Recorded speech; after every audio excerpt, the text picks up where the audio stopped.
Hello. Well, we've made it halfway through the course. Out of the 24 posts that are required, you've completed 12. So congratulations, that's great staying power. And also congratulations to most of you are showing significant improvements in writing. Even if you were a great writer to begin with, thinking about how you use quotes, how you use evidence. If you were a slightly weaker writer, getting up to those consistent A- grades for most of you. So good job. You know what the basics are. You know that you need to have an argument. You need to have evidence. You need to cite your evidence. You need to have a conclusion that summarizes your arguments. These factors, I'm going to leave the other video on that I did as well. So make sure you're consistently hitting these 10 key points in each post, and your grades will continue to improve. The one thing I want to talk to you about today is responses to other students.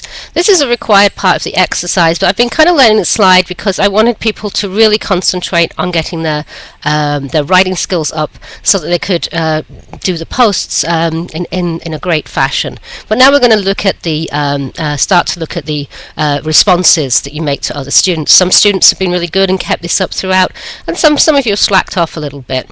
So to give you an incentive, or just to bully you into doing it, I'm going to make 10 points out of the 100 that are available for each post, given over to your response. So if you don't do your response, you're probably not going to get an A, okay? So it's important that you remember to do this. If you do the response and it's a good response, there's an extra 10 points on top. Okay, so that's the incentive. I want you to take a look, if you haven't done so for a while, at the Good Examples page on the tabs on the top. And I've elaborated a little bit on the response section here and what makes that a good response. So what am I looking for in a response? Well, the group thing was a good idea to get you going, but because you're all posting at different times of day and you have between 9 and midnight to get this done, I think we're just going to relax the group protocol, and you can pick any 3 other students to do. If you've been working, reading somebody's posts and you really like their style, like what they have to say, pick those people still. But if you need to sort of get this thing done, and out of the way by 10 a.m., you might want to do some of the earlier posts. If you might want to look to see if people have posted before 9 a.m. and you can still do your response then. Try to see what other students are responding to as well, and don't leave people out in the cold and only have people talking about the same students' posts. So what you're going to do with a post is, the response to a post is just have one paragraph that incorporates your thoughts about 3 other students. So you're going to incorporate these all into a 1-paragraph post. So if you don't understand what I mean, take a look at the example. There's an example there from a guy called Fred who's looking at Brian, Marwan's and Jamila's posts, and so he has a sentence or 2 about each of these in turn, and then at the end reflects back on how his original position has been changed. Has it been altered? Has it been modified? Is it a little more nuanced now? You don't have to do a complete 180 on your previous position. I mean, unless somebody's persuaded you that's what you want to do.